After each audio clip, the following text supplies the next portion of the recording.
Hey team, welcome to Benchmarked, the leadership coaching and mental performance podcast with Coach Mess and Coach LaRock. Thanks for joining us for this episode. So for nearly 30 years, Dr. Rob Gilbert, a professor of sports psychology at Montclair State University, a public speaker, motivational coach, sport coach, and author, has recorded daily 3-minute motivational messages that have reached countless listeners around the world. You can still call the Success Hotline at, so I'm going to give this a plug right now, 973-743-4690. But now you can subscribe to his podcast any way you like streaming your podcasts. So we'd like to introduce none other than, I think, the best hidden gem on the planet, Mr. Dr. Rob Gilbert. Mr. Gilbert, welcome. Thank you very much. I gotta say, in anticipation of having you on the show, JG and I have been like two 6-year-old boys waiting for Christmas. This is awesome. And so Dr. Gilbert, like I've been listening to the Success Hotline, 11,000, I think as of this weekend, it's 11,371 messages. Am I correct in that? I'm not sure. Oh my God. It's on. Well, I mean, I know it's 370. I don't know 370, whatever. No, I think I listened to 371 this morning, and it was just like, it's mind-boggling. The reach and the impact that you've had on people. I'm going to say globally, like it's incredible. I don't even know what to say. Well, first of all, it's not that incredible. I mean, it's only 3 minutes a day, you know? The messages are 3 minutes a day. So I'm going to go back. You and I had a little bit of this conversation before, and you told me you found it a lot easier to do something 7 days a week than it would be to do 1 or 2 days a week. Can you expand on that? Well, yeah, I'm 75 years old. And when you get to my age, if you're going to exercise once or twice a week, the doctor will say, don't exercise at all. Because what happens, where you people live, do you have any snow? Okay, yes, sir. So suppose it snows and a guy like me that never works out goes out to shovel. What's the next story? What's the next chapter in that book? The guy gets a heart attack, right? Yeah. So if you do something every day, it's much easier than doing it, especially working out. You know, if you work out every day, so everybody, when they're done here, get on YouTube and put in Raven, R-A-V-E-N, runner. If you want me to show videos, I can show videos during our podcast. You want me to show videos? If you want to, absolutely. Yeah, just make me the co-host, and I'll show you. Rather than talking about it, I'll show you videos. Because who wants to listen to me when you could? Yeah, I think you're okay. You could. Okay, so this guy started running January 1st, 1975. Okay, so let me see. January 1st, 1975. JG, I was 1 year old. You weren't even born yet. No. Not even a thought. Excessively challenging the limits of what a body can endure. How are we doing now? Yep, we're good. I run 8 miles every single day. Every day? Yeah. Over how many years? Since January 1st, 1975. First, however, we have a story about runners, but not just any runners. Our story is about those athletes who are obsessive about running and who push the concept of going out for a jog to almost unimaginable extremes. As our Mary Carrillo reports, those who are incredibly obsessed are often running from something they'd sooner forget. There are people for whom running is as essential as breathing. People who could no sooner imagine life without running as they could life without oxygen. They are not like any runners you know. They are obsessed with it. You might say addicted. But unlike other addictions, they all credit this one with saving their lives. I run 8 miles every single day. Every day? Yeah. Over how many years? Since January 1st, 1975. Yes, 61-year-old Robert Kraft has been running the same route every day for more than half his life. You'll find him here, on the same beach in Miami, at the same time, 5 p.m., running the same 8 miles as if it were a matter. So, and people could just put Raven Runner ESPN and you'll see it. So that's, a matter of fact, a couple of weekends ago, I wrote a book, and it's called Dr. Gilbert's one-word book on how to be extraordinarily successful. So you say, how'd you write a book in a weekend? Well, it's only one word. There's only, after a whole year of studying peak performance, there's only one word that you have to know to be extraordinarily successful. So what's the word? I mean, what would be your word? If you wrote a book, the one-word book on how to be extremely successful in coaching, how to be extremely successful in sports, what would be the word? JG, you first.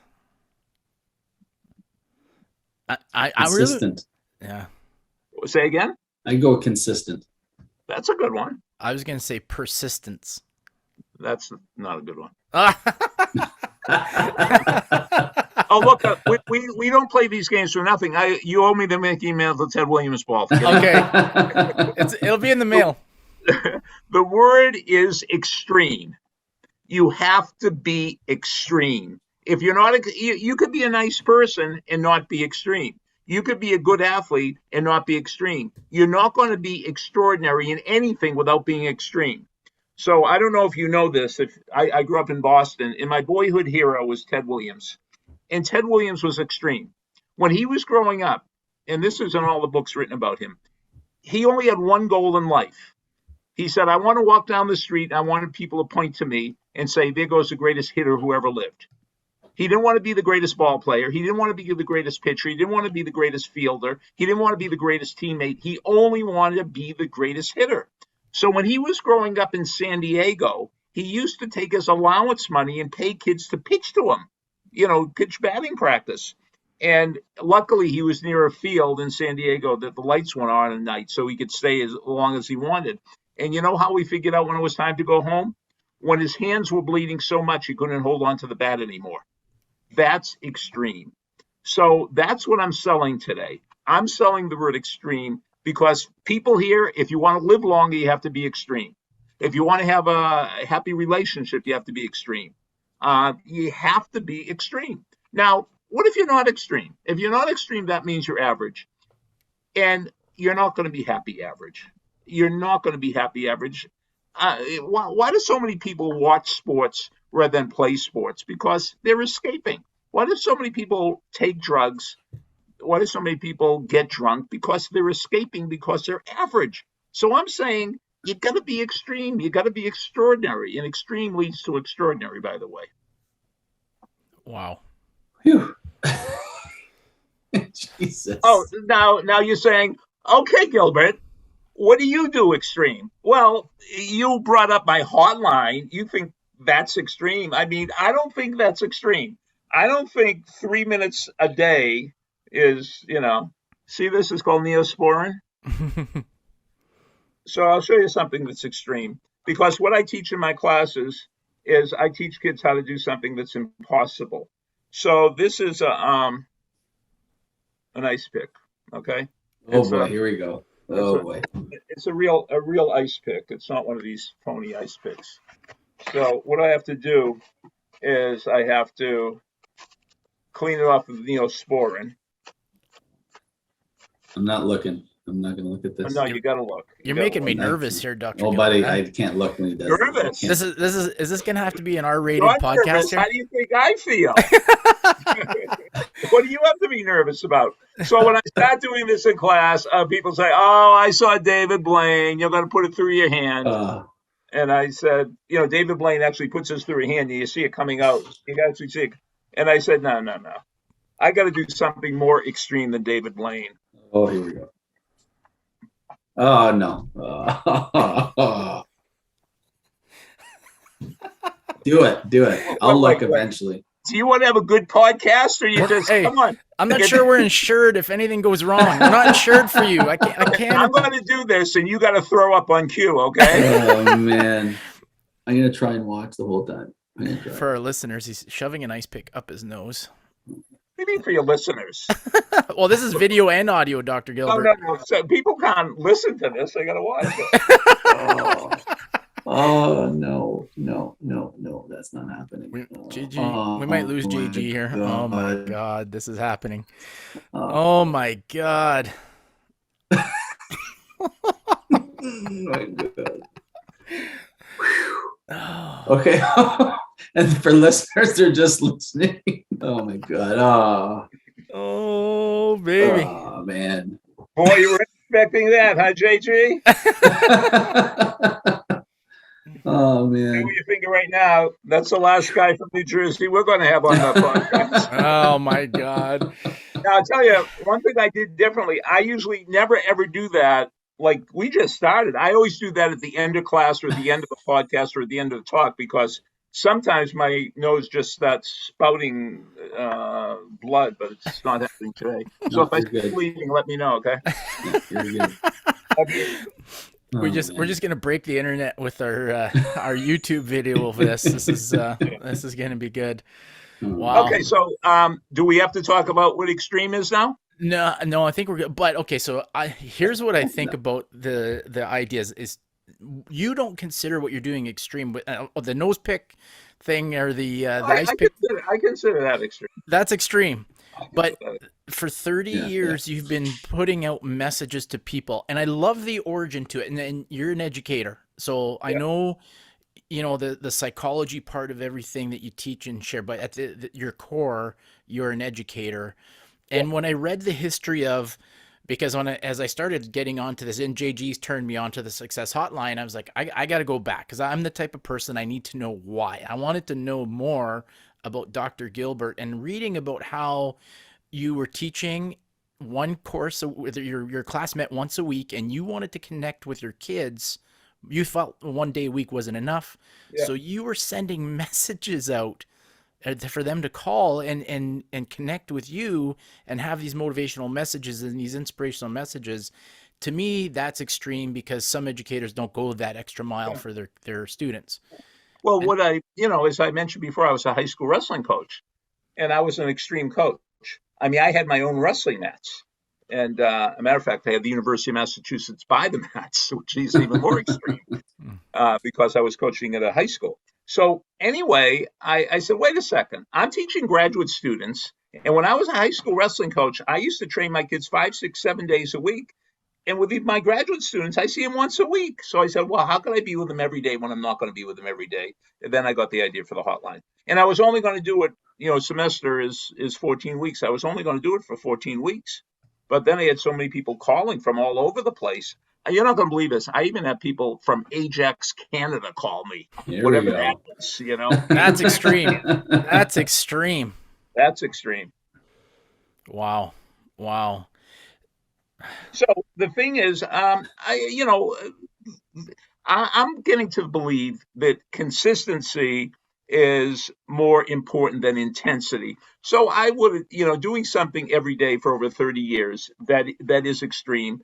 But I mean, that's what has to happen if you want to be a great writer. That's what has to happen if you want to be great in sales. I mean, you just have to do it every day. Now you've been There's at it. I got to give you this quote. I can't remember his name. He was a former women's volleyball coach at Stanford University. He said, I should have my driving license taken away from me because when I'm driving, all I think about is volleyball. That's extreme. I mean, when I appreciate that some of you are laughing, and every once in a while a student laughs at something I say. So many years ago, I got this mistaken notion that maybe I could go into stand-up comedy. That would be fun. So I started taking stand-up comedy courses in New York City, and I found something out that in order to be the next Robin Williams, you have to think about stand-up comedy all day and all night. And I didn't. I think about sports psychology all day and all night. So I know I'm speaking of youngins. So who is the guy that took over when Ted Williams retired? Number 8 for the Boston Red Sox. Oh boy. Oh, you are embarrassing yourself. Yeah. This is horrible. No, I can't remember. Number 8, he's a Hall of Famer. He was a left fielder. His name was Carl Yastrzemski. I swear to God, it was on the tip of my Okay. tongue. I didn't know he played the outfield. His definition of sports psychology was this: I think about baseball as soon as I get up in the morning. I think about baseball all day. I dream about baseball all night. The only time I don't think about baseball is when I'm playing it. So I think about baseball as soon as I get up in the morning. I think about baseball all day. I dream about baseball all night. The only time I don't think about baseball is when I'm playing it. And Yogi Berra, who lived most of his life in Upper Montclair, New Jersey, and we have a Yogi Berra museum right on the campus of Montclair State. Yogi Berra said, "You cannot think and hit at the same time. A full mind is an empty bat." So that's what sports psychology is. I love it. Now, I want to go back to you said if you're not extreme, you're average. Do you find, now you've been at it for 30 years, have you found that people now are I'm feeling as an educator, a lot of people are embracing average because it's easy. You said like it's easy to watch and be a spectator. Have you seen a bit of a change for that? Like we still have extreme people that are doing something, but I'm thinking like sorry about the pun, but the average society I'm feeling is embracing average. We're not doing the extra stuff that takes, like you said, here you are, you wanted to be better at what you're doing. You took stand-up comedy classes. Yeah. We want to be better at what we're doing. So we're learning online podcasting and doing these types of things and trying to be better. But I'm finding a lot of people are like, well, that's hard. And JG always says the start is what stops most people. Have you found that people are like enjoying being average? Well, one of the nice things, I mean, I've been in the same place for 43 years. And when you're the good thing about being in the same place for 43 years is, first of all, people know where to find you. And second of all, I have like a database, and way back when some motivational speaker said this, and I think it's really true. The numbers are 3%, 27%, 60, and 10%. And 3% of the people are the explorers. They go to where nobody has gone before. They are the extreme people. And then 27% of the people are like the pioneers. After the explorers, survive, then the pioneers say, I think it's safe. Now, they're not as extreme as the explorers, but they're much more extreme than the 60% that are the settlers, So the 60%, those are the average people. And then the 10% of the people, those are the people that never leave home. They won't take any risk. So in terms of extreme, 3% of the people are extreme, 27% of the people are, they're not extreme, they're just extreme. 60% are average and 10%, I'm going to assume, could we take that a step further and say success lies in the 3 to 27 range? Like if you want to be successful, you got to be part of the 3 or in the first part of the 27. Well, you guys are teachers, and just do this and let me know what happens. Give an assignment and say, okay, the assignment is due on May 14th. If you get it in a week early, I'll give you massive extra credit. No, if you get it in 2 weeks early, I'll give you massive extra credit. I'll give it in a week early, I'll give you extra credit. Get in on time, and if you don't get it in, you fail. And 3% of the people will get in 2 weeks early. 27% will get in 1 week early. 60% will get in on time, and 10% won't pass it in. And I've had students do this over the years with their classes. And I don't know why those numbers work out, but they do. So 3% of the people, I just realized something. Why should we talk about extreme? We only should talk about one person on this whole show. And I said, he is the mentally toughest athlete who's ever lived. Yeah. So what's a Gordie Howe hat trick? Fight, a goal, and assist. Yeah, goal, assist, and fight. Well, this guy, he's Canadian, and he's tougher than Gordie Howe. Who are we talking about? Terry Fox. Terry Fox. I just get chills when I think about Terry Fox. He's my hero. Oh my God. So, I mean, none of my students ever even heard about Terry Fox, but he was running a marathon a day with a prosthetic leg and lung cancer at the same time. Yeah. And then in Thunder Bay, after 3,339 miles, they took him to the hospital. Yeah. And Dr. Gilbert, didn't you do like a top athletes of all time, and you had him in your top 2, I think it was? Well, I don't know if the mentally toughest athlete of all time is either Terry Fox or Joe Louis. Do you know who Joe Louis was? Yep. Yeah. Famous boxer. Some people consider him the greatest, and I'm talking about being mentally tough. So Joe Louis, before he became world champion, fought the German Max Schmeling, and he lost. He lost to Schmeling, but it was a non-title fight. Neither of them were world champion. And Schmeling just took Joe Louis out. But Schmeling was in Hitler's Germany.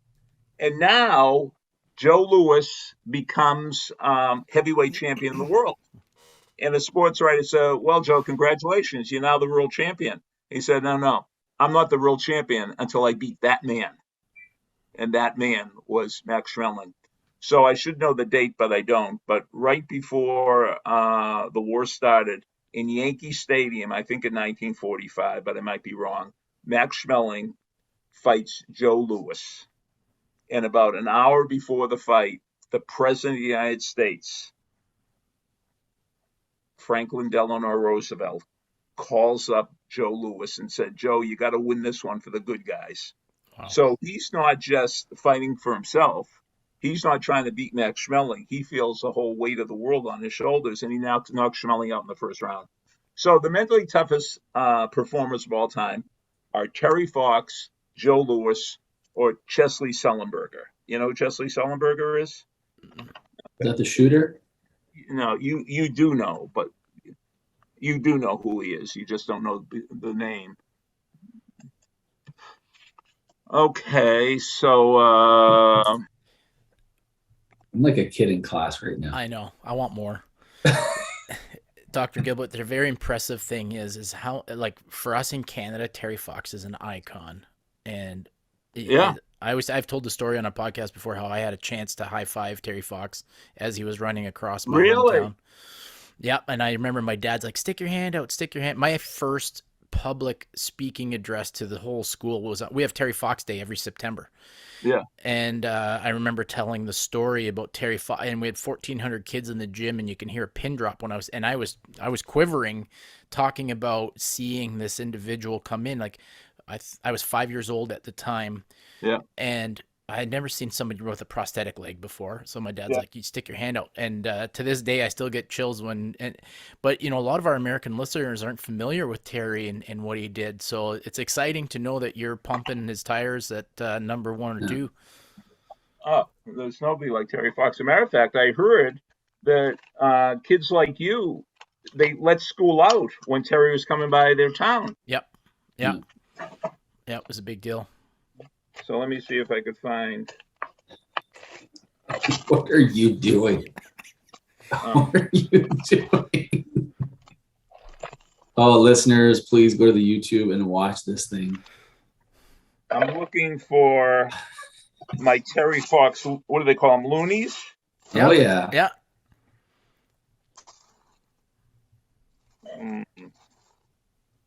I have it in here somewhere. But when I was in my total obsession with Terry Fox, I found people who collected the Terry Fox loonies. Yep. And I was giving away for my students, but no, I don't do them anymore because I'm running out of them. Well, I don't have it here. Okay, so let's move on from Terry Fox to another mentally tough guy. Sully, we're too low.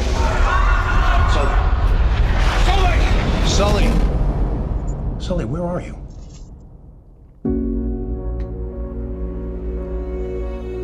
No one warned us. No one said you were going to lose both engines at a lower altitude than any jet in history. This was dual engine loss at 2,800 feet, followed by an immediate water landing with 155 souls on board.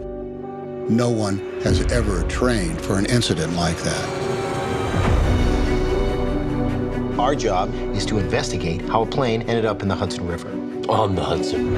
It's not a crash, it was a forced water landing. Simulations showed that you could make it back to the airport. Not possible. I felt it go.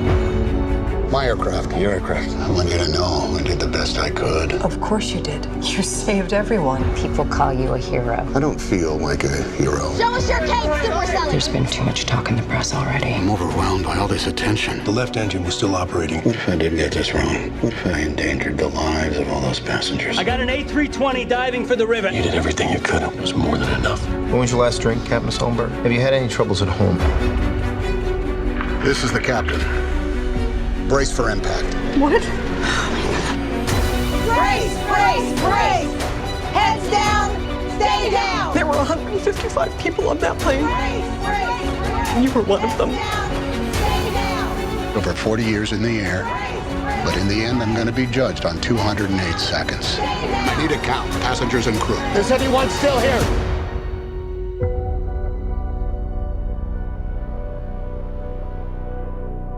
So Captain Chesley Sully Sullenberger, I think he saved 151 lives. He had 208 seconds to figure out, first of all, what he was going to do.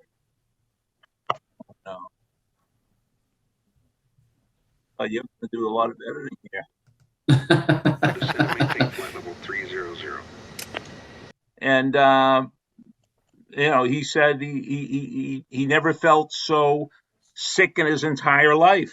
I mean, and he did it.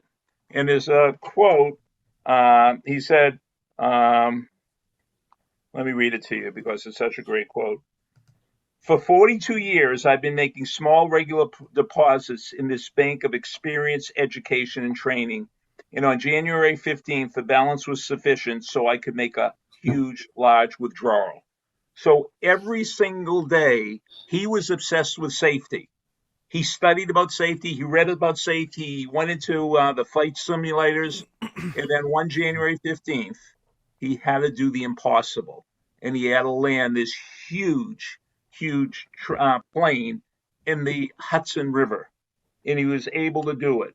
So when you think of Terry Fox, when you think of Joe Louis, when you think of Chesley Sullenberger, those are my three heroes. Wow, you've picked well. Yeah. You've picked very well. And, if you think of some people, like what a hero means to them and why they choose them, like to think about what, your background is in picking these people as your heroes, it makes sense. It just makes sense. Yeah. Dr. Gilbert, we've had this conversation in the past a little bit where we can scratch the surface. Anyway, you don't think an educator's job is to educate. You say that educator's job is to inspire. I can't say. I think all of us should educate, but I think their number one job is to inspire. Can you elaborate on that? Sorry, I didn't tee that up properly, but can you elaborate on that a little bit? I don't know if I should say this on air, because what I used to do before COVID is I used to ask my students, does anybody here have a gun license? And, there'd be some hunter that would have a gun license. I said, okay, I want you to bring your gun to class. And if I ever show a PowerPoint, shoot me, okay? Because, you see, these are my PowerPoints. And I think a lot of educators think if they have a good PowerPoint, they're a good teacher. No, if you have a good PowerPoint, that means you have a good PowerPoint. Yeah. If you have cute little cartoons on your PowerPoint, that doesn't mean you're a good teacher. It means you're good with graphics, Death by PowerPoint. I think there's nothing wrong with PowerPoints, but the thing is, we got to inspire people. President John F. Kennedy, he was the United States president. You might never have heard of him. President John F. Kennedy in the 60s. And he said the only reason to give a speech is to change the world. And I think the same thing about teaching a class. The only reason to teach a class is to change the world. And then some cynical person said, you're not going to change the world. I said, yeah, but I could change somebody's world. I could change one person's world in this class today. So there's a story about this kid's on vacation, 8-year-old kid. And every morning he goes down by the shore when it's low tide, and there are thousands of jellyfish that are going to die and bake to death at low tide. So he's on a mission because his parents told him that these little jellyfish are going to die. So he takes one and runs down to the water and puts it down and takes another one. And he spends all morning doing this. And some old guy came up to him and he said, son, what in the world are you doing? He said, I'm saving jellyfish. I'm saving the jellyfish. And he's all enthused. He has a purpose to his life. And the old man, who was kind of cynical, said, son, that's not going to help. He said, look, there are thousands of jellyfish. What you're doing isn't going to make a difference. And the kid held up the jellyfish. He said, it's going to make a difference to this one. Wow. And so that's what we're talking about. You know, each one, we got to do a better job than we're doing. Want to hear something unbelievable? Yes. 74% of Americans are overweight or obese. 74%? Are you kidding me? We got to make a difference. In terms of leaders, I don't think we're developing leaders nowadays. No, I really don't. I would agree with you 100% on that, Dr. Gilbert, and JG and I talk about that all the time, and that's one of the purposes of our shows. Yeah, is to help develop leadership. Can I ask you the why? Let me just, for any teachers out there, I want them to do this little demonstration in their class. So get one of these old-fashioned locker room combination locks and get $100 bill. And come into class one day and hold up the $100 bill and said, who wants to earn $100? And everybody put the hand up. He said, okay, all you have to do is, if the lock is locked, just by now in the end of class, just figure out the combination. You can't break it. You know, you have to actually figure out the combination, right, left, right. And then I know what's going to happen because I've been doing this for almost 40 years. So at the end of class, you say, well, JG, how you doing? Did you get it? And he said, nah. He said, you want the $100? He said, but I'm not going to do it. And he said, well, I'm not surprised because there are probably like 58,000 possible combinations. So you need more time? He said, I'm not going to get it, Dr. Gilbert. No matter what, I'm not going to get it. So I take the lock back and I say, JG, can I ask you a question? How come you didn't ask me to help you? Nobody will ever ask for help. I don't know why. I mean, and I don't think that's a manipulative exercise. I never said you couldn't ask me for help, and nobody asked for help. It's so strange. There was talking about changing the world. JG and I just were reading the book, and I'm a big fan of Admiral McCraven from the Navy SEALs. And I just finished reading his book about making your bed. And in the book, he talks about, at the end, about his famous speech at the University of Texas. And he says what inspired him is at the University of Texas, their motto was, what happens here can change the world. And he said to the students, there's 8,000 graduates at commencement that year. He says, if each of you changes the lives of at least 10 people, and if those 10 people changes the lives of another 10 people, and so on, he says, within 5 generations, we'll have positively affected the lives of over 800 million people. So that's 3 times the population of the United States. So he says, as long as it happens to only a handful of people, and that's the thing, as educators, if you can move the needle on one person, that's what we always say, 1%, move the needle on one person, you're doing your job as an educator, as a coach, and as a leader. And I think it's an interesting combination that you talk about the jellyfish, because that jellyfish could go back into the ocean and reproduce. That's right. Yeah, they say, what's the one? If you give a person a fish, he'll eat for a day. If you teach a person a fish, he'll eat for a lifetime. Yeah. Yeah. But if you teach the person to teach other people how to fish, he might change the world. So, Doctor, I'm gonna jump into your wrestling. We talked about it briefly. You're a wrestling coach. I want to get into the wrestling. I'm just wondering at the same time, because I love the quote when you say it, and I don't know where you got it from, or you said it. A setback is a setup for a comeback. A setback is a setup for a comeback. I'm having a feeling that has a little to do with your wrestling or not, but can you dive into that for us? Well, great, probably America's greatest wrestler and greatest wrestling coach, Dan Gable, said in wrestling there are 3 periods. He said after the first period, the more skilled wrestler is winning. After the second period, the wrestler with who's in better condition is winning. And after the third period, the wrestler who has the most heart is winning. So, yeah, wrestling is such a difficult sport that if you're doing anything and it seems easy, you're probably doing it wrong. So When I was wrestling at the University of Massachusetts, Dan Gable was wrestling at Iowa State University. And about 2011, he was giving a talk in South Jersey. So it was a cold, rainy December day. And I decided to go down to Hamilton High School. And this guy is a living legend. So there are 250 people that are here, from national champ, Olympic champ, and multi-time NCAA coaching champ, Dan Gable. So, but I was on a mission. So I waited for everybody to leave. Everybody had their selfie. Everybody had Dan Gable sign their Dan Gable wrestling shoes. And then it's just me, Dan Gable, and the organizers. I said, Dan, you don't know me, but can I ask you a kind of strange question? He said, sure. And he's a very, very kind man. And I said, how come you won everything in wrestling and I won nothing? And he said, well, where did you go to school? And he said, I said, I went to UMass. And he said, I went to Iowa State. Of course, I knew that. He said, what did your coach do at the end of practice? I said, we did 15, 20 minutes of conditioning. He said, yeah, we did too. He said, after the conditioning, what'd you do? I said, well, I was so tired that I'd crawl back to my locker, take a shower, and go and eat. He said, that's the difference. After we did our conditioning, I went back to my locker too. But I put on a rubber suit, I put on a hoodie, I put on sweatpants, and I got my jump rope. And I went back into the wrestling room and I jumped rope until I passed out. Now, when he said I jumped rope until I passed out, my brain became like, you ever see these cartoons that have bubbles over your head? Yeah. So there were two bubbles over my head showing what I was thinking. The right bubble showed Rob Gilbert in the dining hall eating a pork chop, and the left bubble showed Dan Gable jumping rope like a maniac.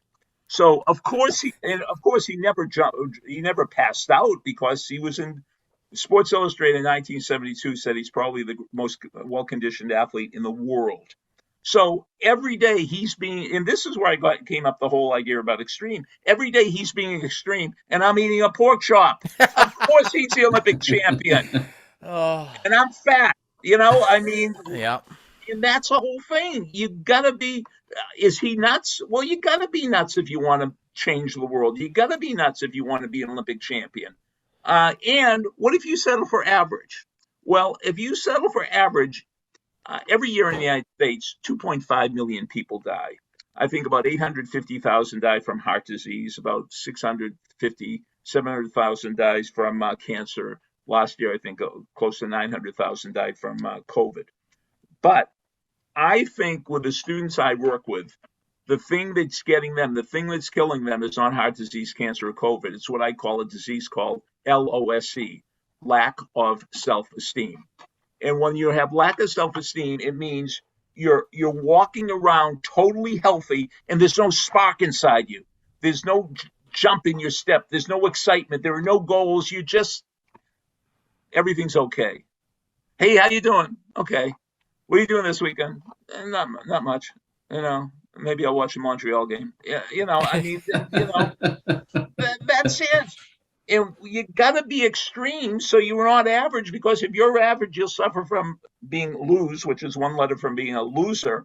And so, imagine it's your senior in high school, and you got the letter that said you were admitted to McGill, or you're admitted to your dream school. And so you get the letter, and everybody said if you get a fat letter, you got in, it's a thin letter. So you get the letter, and you open up, and you see the first sentence, we are pleased to announce, and you know what it's. So what do? You smash the table, and you scream, and you say, I'm going to go to Montclair State. I am going to be the best student they ever had. I'm going to be the best football player they ever had. I'm going to join 9 clubs. I'm going to be president of 8 of them. And you're all excited. And then what happens? 8 months later, you're totally average, because you've been hanging around with your average friends doing average things. I mean, we have to regain that excitement of doing extraordinary things. And just not saying, and I'm not saying to be average is a crime, but it's a crime against yourself, because every night we take a test. It's called the pillow test. And every night when you put your head on the pillow, you say to yourself, I'm glad I did, or I wish I had. And nobody ever puts their head on the pillow at night and says, wow, I'm glad I had an average day. Great day, I didn't get hit by a car. Great day, I didn't fail a test today. No, you want to do something extraordinary. One of the nice things about calling my hotline, I've been doing it for a long time, and I met a kid in high school, and I hadn't gotten a call from this kid. You can leave a message on my hotline, and he finally called me, and he left this message saying, it's been a long time since I called.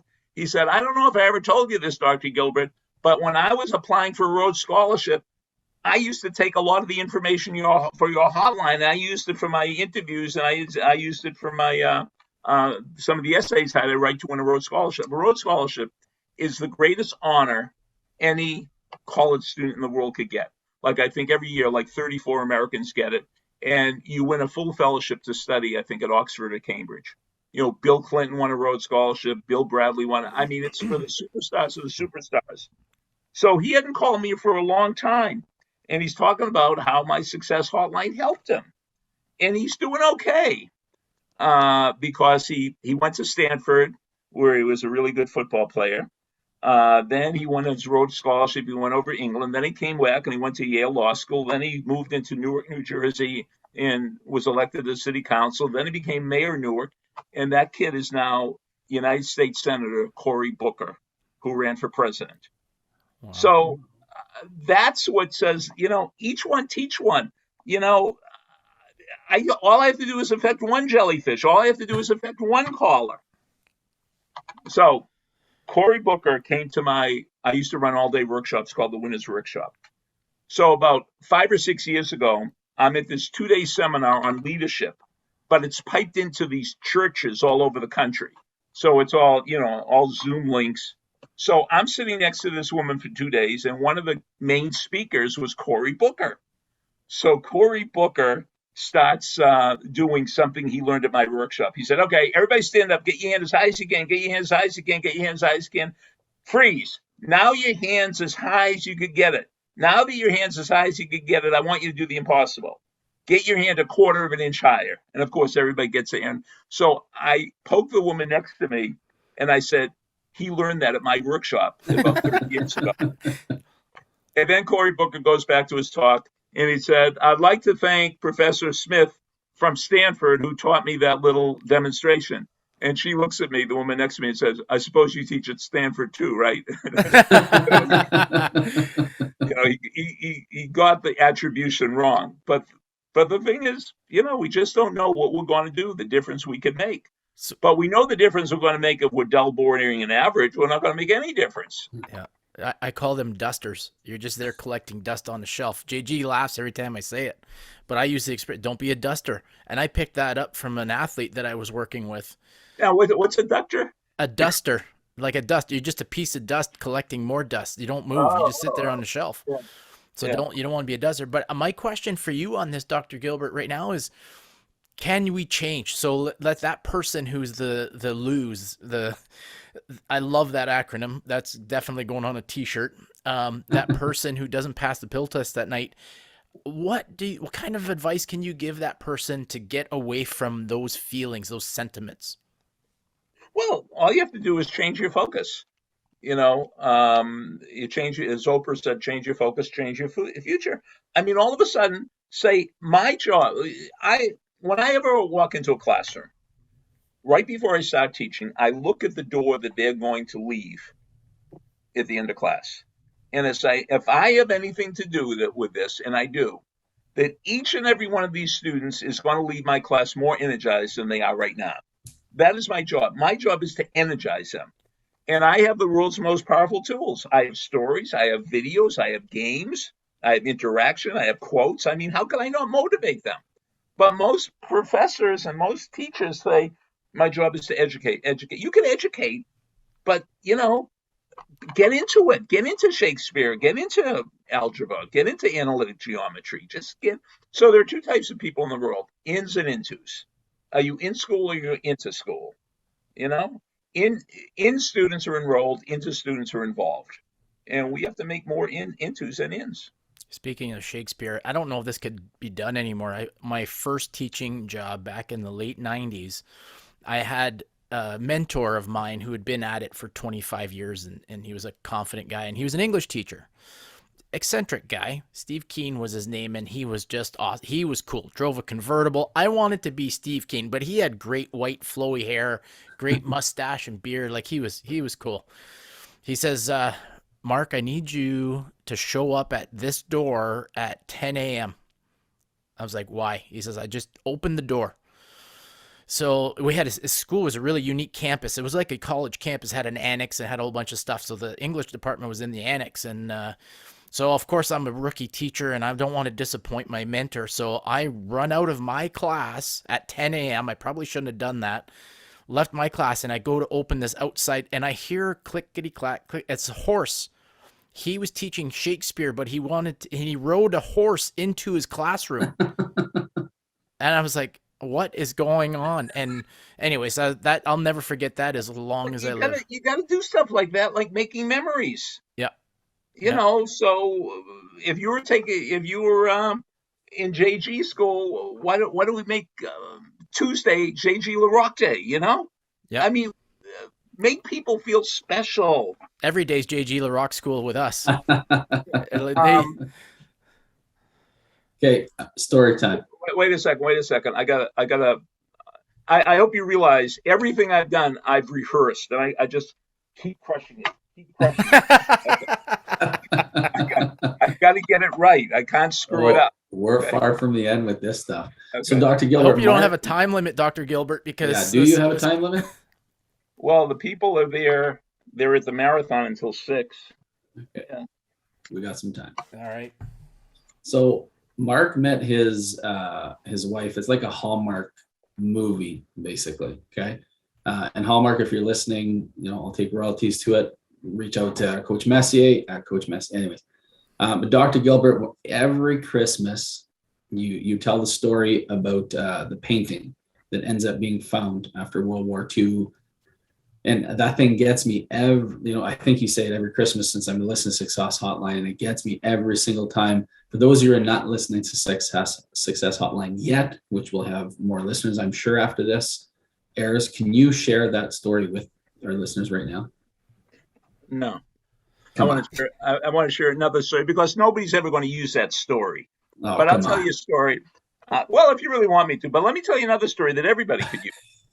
So they were twin brothers. They grew up together, same school, live in the same room, share the same clothes.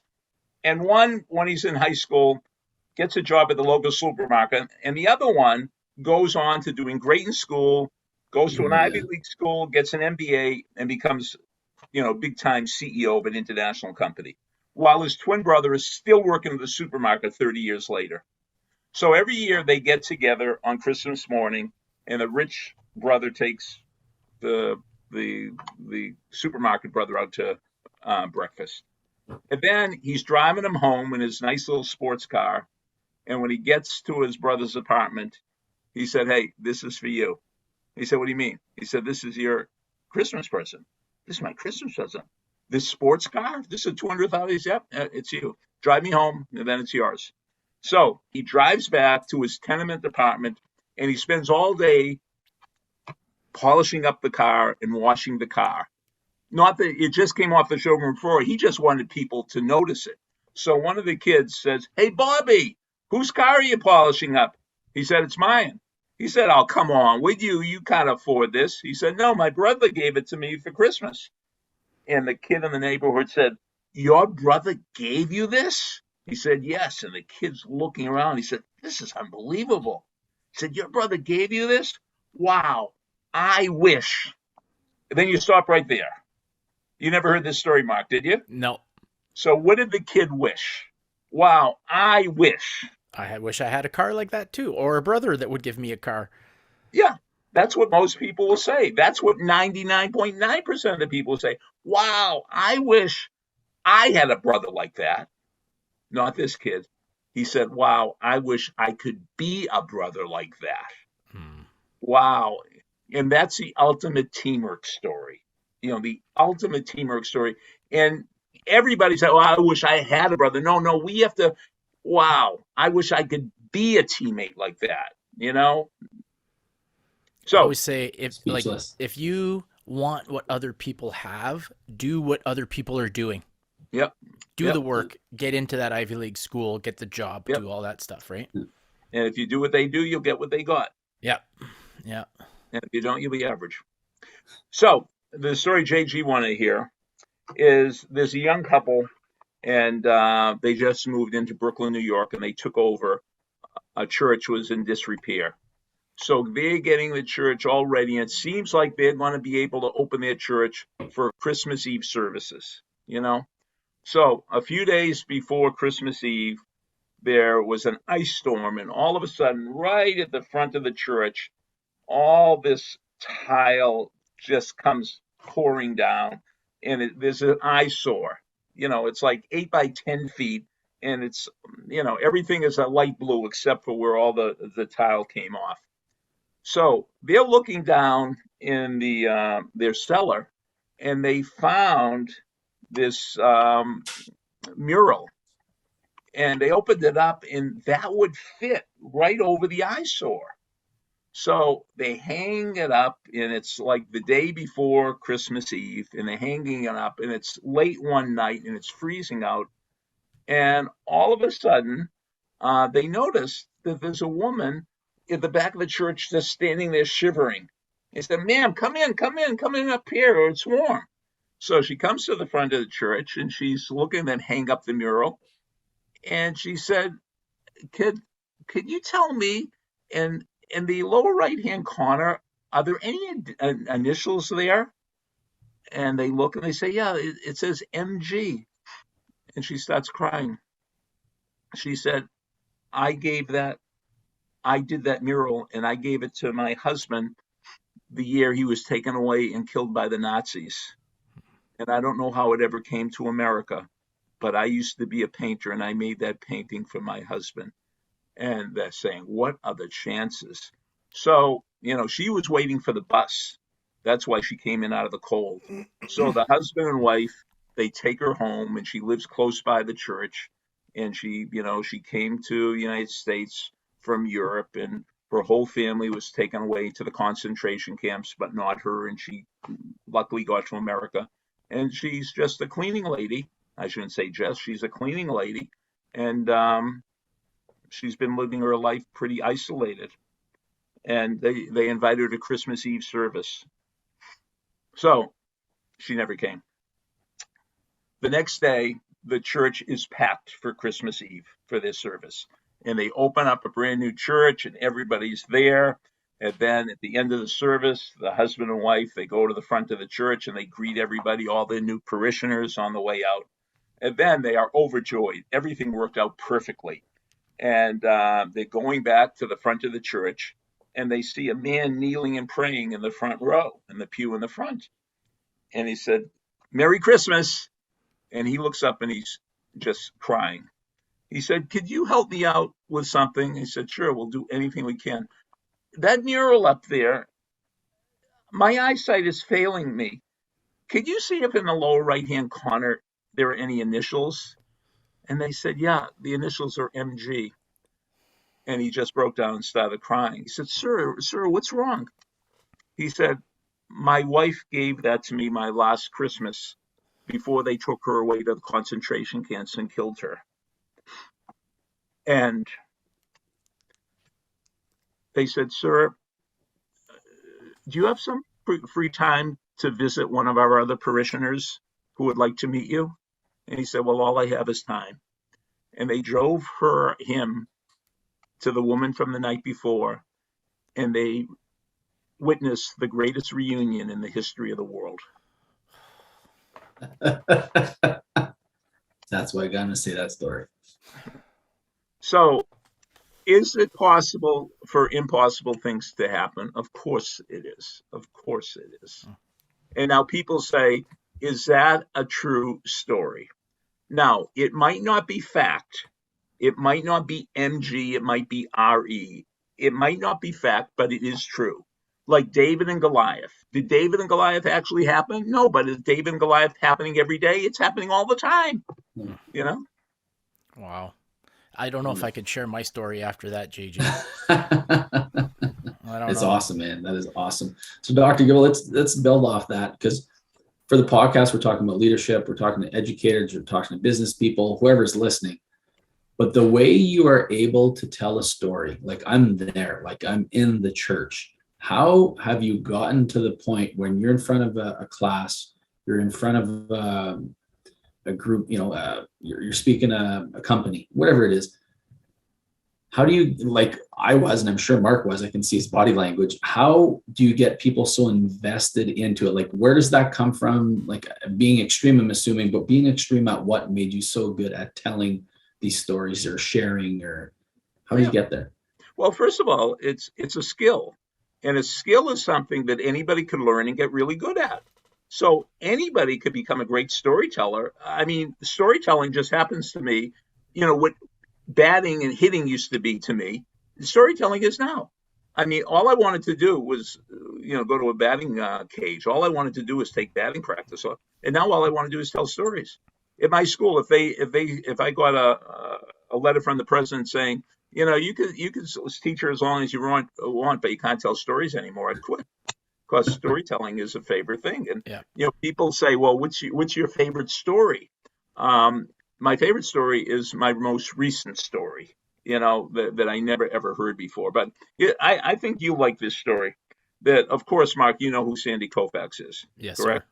Maybe the greatest left-hand pitcher of all time. Well, he grew up in Brooklyn. And believe it or not, he was a better basketball player in high school than a baseball player. But he was a left-handed pitcher that threw in the 90s. In the 1950s, if you were a left-handed pitcher and threw in the 90s, you got signed. So he got signed by the Dodgers, and he went down to their training camp in Vero Beach. And, he could throw smoke, but he had no control. And one day, one of the bullpen catchers said, "Hey, Sandy, why don't you try throwing softer?" Now, those two words shook his world. Everybody always said, throw harder, throw harder, throw. Somebody said, throw softer. He took a little off his fastball, and he became one of the greatest pitchers in the history of baseball. Just those two words, throwing softer. It just, every once in a while you hear a story about, oh, my aunt, my uncle, they went to this hypnotist, and after one session, they never smoked again for the rest of their life. So that's what, in a way, stories hypnotise us. Mark and I are former catchers, so that really resonates with us because catchers are way smarter than pitchers. We all are aware of this, and we're psychologists for pitchers. That's literally how it works. Yeah, we've been doing sports psychology since we were teenagers, JG. Catchers are right up there with goalies, the smartest people in sports. I love it. Whoa! Love it. I know we have a loyal listener who is a goalie, and she's gonna appreciate that comment for sure. There, Dr. Gilbert, and she's a Massachusetts native too. Oh, Belmont, Mass. So Belmont. Well, Belmont is a great. My roommate was from Belmont at UMass. And my roommate's father was the chairperson of the astronomy department at Harvard University. And it just so happened the year that David Goldberg graduated, my roommate graduated, the president, knowing who his father was, gave his father an honorary degree. So the kid graduates and the father's given an honorary degree. So this is in the UMass student newspaper. And one day after speech class, David's speech teacher shows the UMass newspaper and said, Goldberg, is this your father? He said, yes, it is. Your father is the chairperson of the astronomy department at Harvard University? He said, yes, he is. He said, if your father is a professor at Harvard, why aren't you a student at Harvard? He said, I'm not a student at Harvard for the same reason you're not a teacher at Harvard.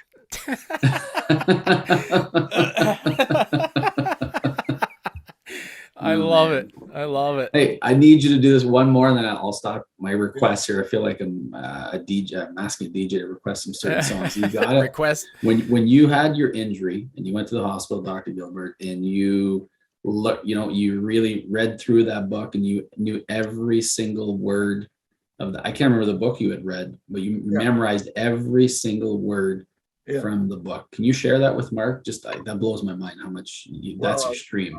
I'll actually get the book. Hold on for a second. Okay.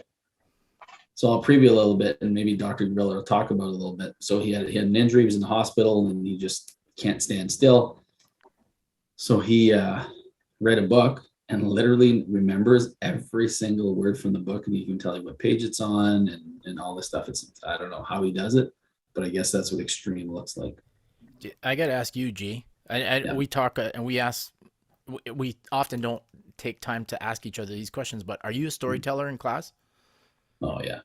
Yeah. And sometimes I try to avoid, because I'm like, they don't want to keep hearing stories from me. But at the same time, when I hear him telling stories and the engagement I get, yeah, you kind of hope they got to be legit stories. Like they got to They got to be pretty good stories, because sometimes I catch myself and then I'm like, whoa. Because I don't want to be that teacher that goes in the rabbit hole and then my lesson started and I just told stories for 75 minutes. Come on, those are the best. Those are the best. Who cares, right? Oh, I'm assuming you're also. Yeah. I always say we teach. Yeah, I always say we teach people net curriculum. Right. That's the way I look at it. Yeah. Okay, so JG had the story that I memorized this book. So what I want you to do is it's I don't know, 300-400 page book, and I'm just going to rifle through it, and you just tell me when to stop.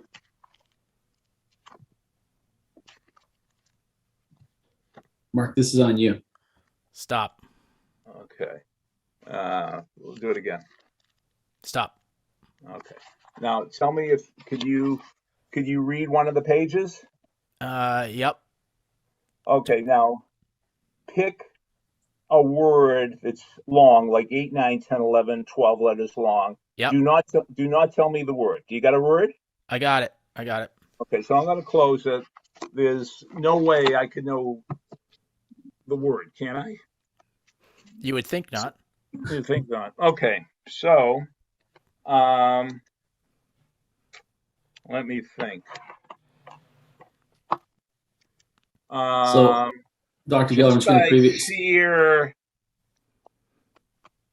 Sheer coincidence, did your word begin with a V? No. Okay. So, let me try again. Did it begin with an M? No. Okay. What did your word begin with? J. Okay. So was your page on your right or on your left? The right. My right. Your right. Was your word on the top half of the page or the bottom half of the page? Middle third. Okay. The line that it was on, was the word in the middle, in the left, or on the right? Can you remember? The left. Okay. Was your word Jabberwocky? No. Just say yes or no. Was your word Jamaica? Nope. Was it a geographical place? Nope. City, state? No. Okay. Well, you'll have to edit this out because I screwed up. Jackhammer. It was what? Jackhammer. Huh. Oh! Oh my God! I got. You got punked. Oh man! I started feeling bad too. I was like, man, what? We're gonna have to edit that part. It's oh gonna suck. My God! And it's 10 times better. For our listeners listening to the audio of this, I totally just got set up by both of these guys, and he had my word written down the whole time. Wait. Were you set up or was I skilled? No, I mean, okay, I like that. We'll give that to you, Dr. Gilbert. Super skilled. Like, extreme. That's like when the Red Sox were down 3-0 to the Yankees and they came back 1-4 straight. They weren't set up. They were skilled, Skilled. Okay, now let's back this up. So, yes, you memorized a book. What possesses a human being to memorize a book? And we're talking that's a book. That's not like a No, I mean the thing is that I want to give my students what's called a significant emotional event. So if a 75, like what I did a few weeks ago, I memorized the whole NCAA brackets for the men. Yeah, so they announced the brackets at 7:00 on a Sunday night, and by 8:40 on Monday morning, they could give me any, and I tell them every Yeah. school who they're playing. I go through every bracket. I knew all 68 teams. And I just want to show them it's possible. If a 75-year-old guy could do this, don't tell me you can't memorize the presidents, you know? JG's grandfather he wasn't a skilled reader, but he liked to act. So JG, tell a story about how your grandfather memorized his lines. Yeah, so like prove a little bit more where oldest in the family, and you've heard in our introductory show, those of you that my grandfather gave up basically education to pick up another job to make sure his family was able to provide for his younger siblings because times were tough in the family. So reading never came to him. Basically, it just wasn't a thing. So my grandfather was in his in his 70s, and joined like an old age club, I guess they're called, Club d'Âge d'Or for our French listeners. And he wanted to get into acting, and then they had roles to play. So he had somebody read out the lines, record it for him, and he would just listen to them. And that's how he learned. And he did I thought he did an amazing job as an actor for the plays, but that's how he learned them. He adjusted, listened to the lines, and picked up the lines that way. There's always a way. Adapt and evolve. Let me show a video for all your teachers. This is the most important video I could possibly show. Dr. Gilbert, you've gotten so good because now we picked it up right away. I have a lot of memories from when I was a child. Yes? Yep. Yeah, Mark, sorry. One that's always stuck out to me, though, was when I was about 10 years old, and I was in school, and I struggled. And I didn't struggle with English, math, or science. I struggled holding still. And I would try to listen and focus and process ideas, but I couldn't help myself. And to be honest, I would sit there and then I would just start tapping. And the students in the class would look at me and they'd say, "Hey, stop tapping." A lot of the time, I didn't even realize I was doing it. And then eventually even the teachers got after me and they would yell at me and they'd say, "Clint, you have to stop tapping." It got so bad that I got sent to the principal's office for tapping. And he said to me, "Okay, maybe when you go back to class, just try sitting on your hands." And so I did. I went back to class, and when I felt myself starting to tap, I did this. I sat on my hands.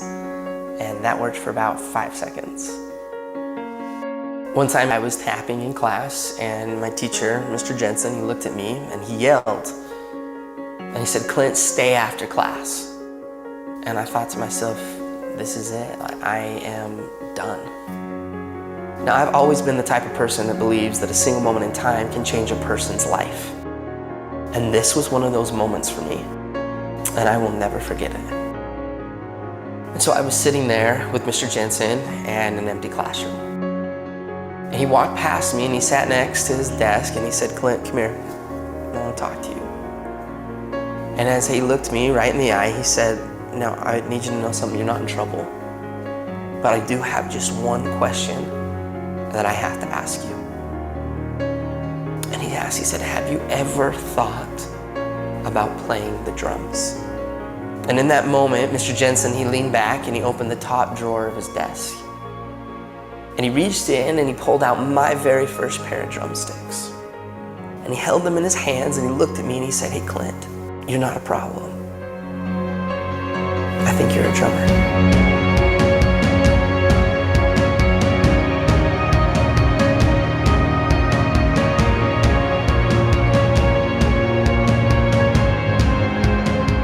From that moment on, I've never put those sticks down. I've toured, recorded, and played drums all over the world. My whole college education was paid for with drumsticks in my hand.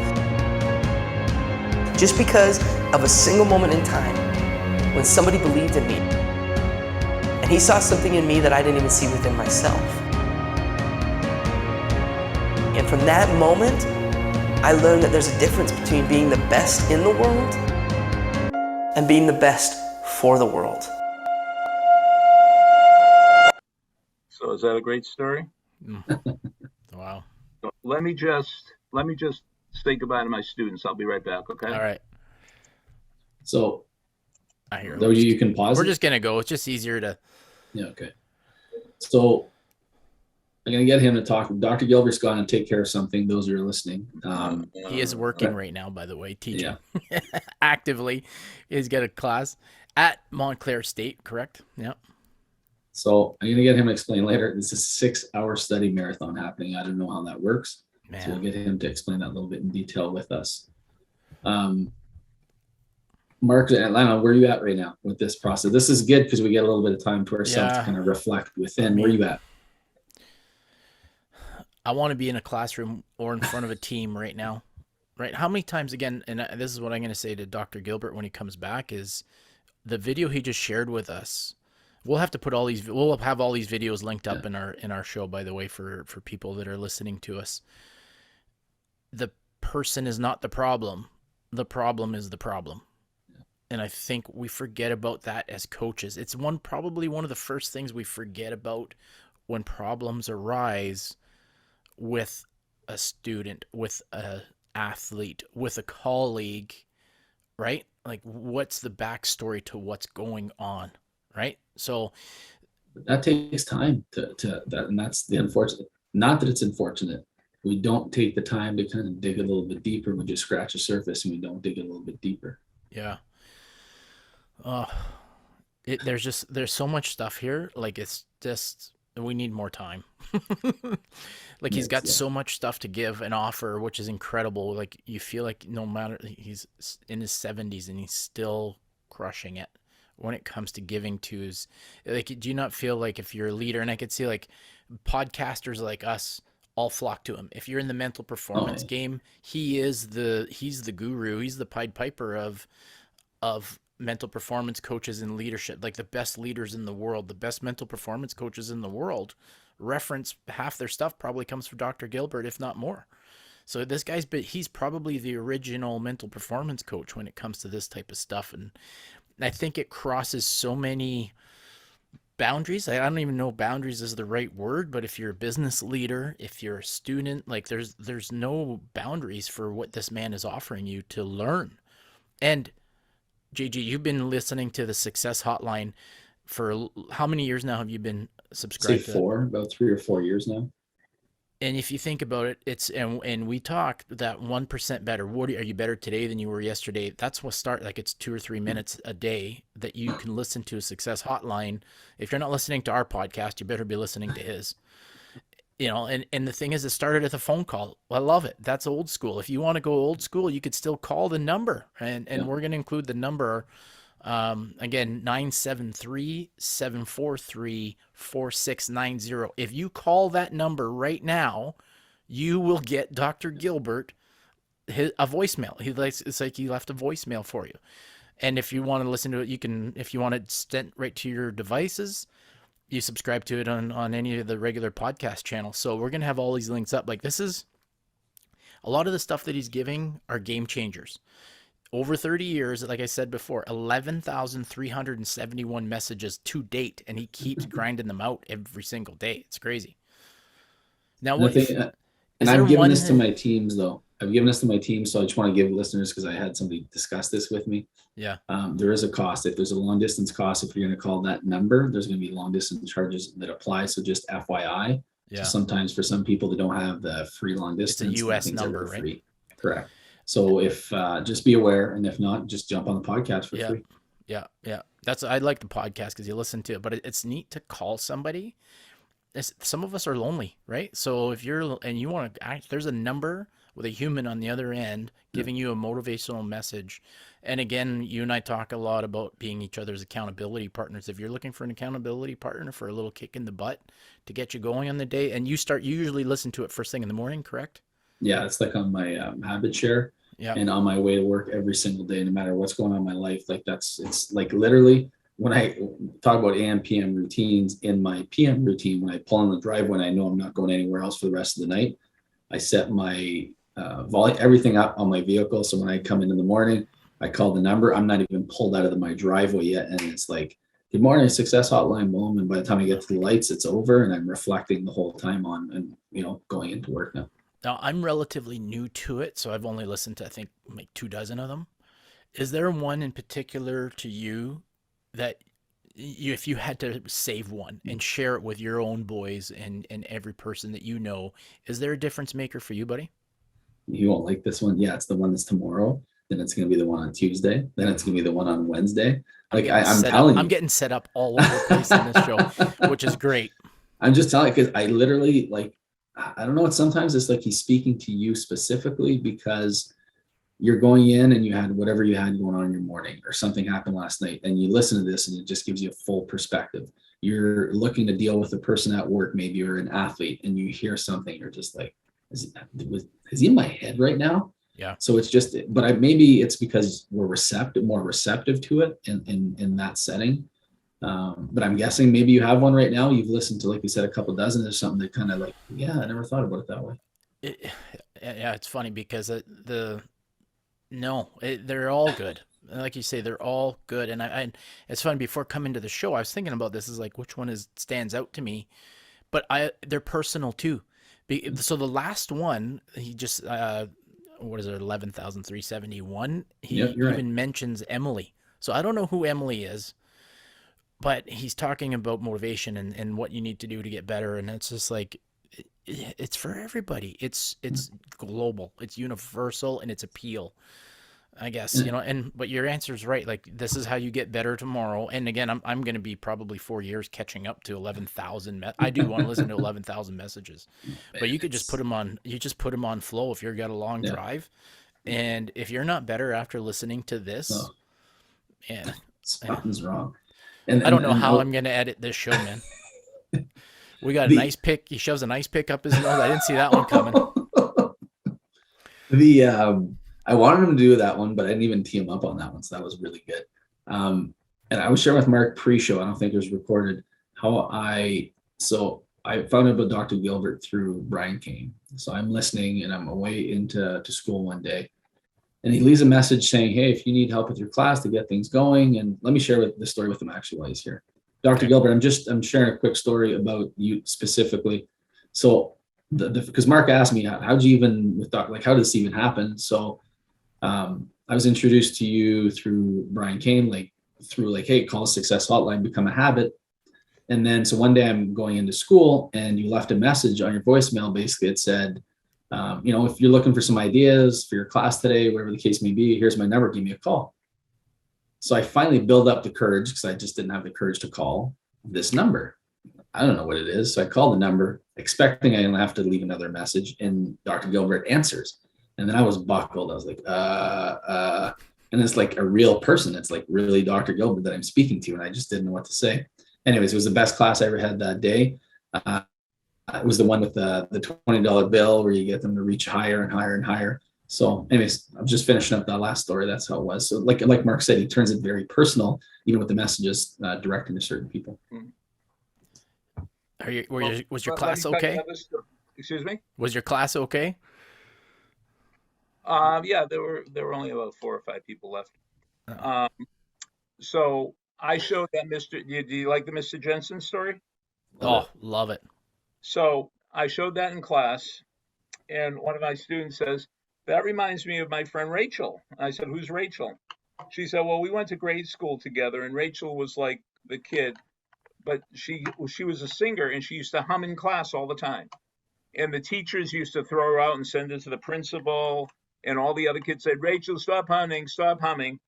And I said, when's the last time you saw Rachel? She said, well, we went to grade school together, and then she switched schools. So I didn't see her till last Friday night. I said, what did you do last Friday night? She said, I went to the movies and I saw West Side Story, and Rachel played Maria in West Side Story. So the kid that was thrown out of class for humming, and 30,000 people applied for that thing of Maria in West Side Story, and Steven Spielberg pitched kid that hummed in class. Things happen for you, not to you. Yeah. I need to ask too, JG had talked about sleep seminars. So like, to me, sleeping is an interesting concept, but JG was saying how his wife was having some challenges with sleep. And how do you dive into the sleeping realm, Dr. Gilbert? Well, I mean, sleep, just like anything, is a skill. It could be learned, it could be developed, so it's not that strange. Wow. It's like everything else. You form a good habit. It's sort of like, look at this. We go to school, and we're tested, and most of the things we're tested on have to do with memory, but nobody ever teaches us how to memorize. Everybody has anxiety disorders. Nobody ever teaches us how to relax. So it seems pretty obvious. I think I teach a lot of stuff that nobody else teaches. I don't know why, but. Well, give us an example of the sleeping, because it did a great job. It had a positive effect with, actually, I think I got more out of it than my wife did. So I remember that one of the things you talked about, he said, you're going to have some thoughts that come through your head when you're trying to sleep, that people are struggling for sleep. But he said, give it its attention, but don't take it serious. Just like move on to the next thing. Like we give too much attention or focus to the things we're thinking about before going to bed. And I remember you saying that, just don't give it the attention, like give it its attention and don't take it serious and literally move on. The thing is, we could do it right now. The biggest thing with stress reduction and sleep is we have two parts of our body, the stress response and the relaxation response. Is we have the right arm, if our right arm's has stress response, that's like Arnold Schwarzenegger. And our left arm is like underdeveloped because we never practice our relaxation response. So the relaxation response has to do with two words, letting go. So we could do this right now. So what I'd like you to do is open your eyes and close your eyes and open your eyes and close your eyes. And notice how when you close your eyes, it's effortless. So just keep your eyes closed. Now you're sitting in a chair. So don't support yourself in the chair. Let the chair support you. So just let the chair support you. Don't support yourself in the chair. And now don't breathe the air. Let the air breathe you. So you're just letting go, letting go, letting go, letting go. And any thoughts you have are fine. Just let them think you. And you could let them come in and let them go. So if you let your eyes close, if you let the chair support you, if you let the air breathe you, and let the thoughts think you, you're going to automatically trigger the relaxation response. This will relax you, and it will also help you fall asleep. So this is what you have to practice. You have to practice releasing, relaxing, and letting go, letting go, letting go, letting go. So that's a basic, that's a basic principle behind all this stuff. Oh, I love how even in this, as well as your messages on the hotline, there's a simplicity, there's a depth, but yet a simplicity to them. And I don't mean that in an insulting way, but it's like, it's so simple, it's applicable, it's usable, it can transform you immediately. Where I find a lot of people in the mental performance part, it's so complex and complicated what they're trying to get people to do that they're like, I'm not doing that. It takes way too much effort. Where I find this is, you're making it effortless for people. And I mean that in the most sincerest, positive way possible. Yeah. Well, you said it exactly. Like meditation and relaxation is effortless. If it takes any effort, you're doing it wrong. And sports psychology is incredibly simple. Keep your mind on the present, not in the future. The present. It's not easy. It's easy to understand. It might not be simple to do, but it's surely easy to understand. Oh, I'm going to the next one here. So there's a lot of that. I want to know, hang on, G. I want to know, go ahead. I'll come back to it. Dr. Gilbert, you also introduced me to another gentleman that Mark and I have already spoke to, Andrew Murata. Andrew Murata is someone you had told me about through the Success Hotline. I jumped on one of his seminars about book writing, and then while I'm in the seminar, I won a free session. So Mark and I jumped on the session, and he said, being from the New York area, as soon as he heard the word, I said, can my cousin Mark Messier jump on with us? We're looking at doing something. He goes, Mark Messier? He goes, definitely. If anybody from New York, they'll know who Mark Messier is. So he thought he was the NHL player, Mark Messier. Maybe a little bit disappointed, Mark. I'm not gonna lie. I think he was a little disappointed. I'm used to it. And then, anyways, so I want to dig into that a little bit too on the book rating part. Just what would you recommend for people who are going down that avenue? You've done a lot of those things in that field and helped people. What's your suggestion for some of our listeners or others that are trying to get in that wheelhouse, I guess, about book writing? Well, find a topic that solves a person's problem. Like Andrew Murata, I mean, principals have problems, and he's tapped into that, So find something that's gone. So kids get nervous. Kids have to learn how to deal with failure, how to deal with losses. That's a good topic. But only have one topic and become an expert in the topic.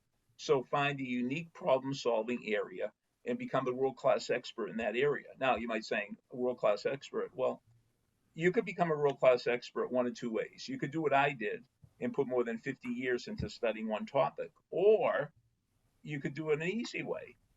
If suppose you want to know everything about, strength training for youth sports. If you interview the world's leading experts on strength training for youth sports, you'll probably be the only person that's ever interviewed the top experts. So if you interview the 8 or 10 top experts, you'll become one of the experts because you spoke to all the other experts, Kind of what we're doing. So suppose you want to become the experts on the psychology of foul shooting in basketball. Well, find the best foul shooting coaches in the country. Find the teams that have the best foul shooting percentages, the high schools, and then interview these coaches, and you'll be the only one that ever did it, and you will be the expert.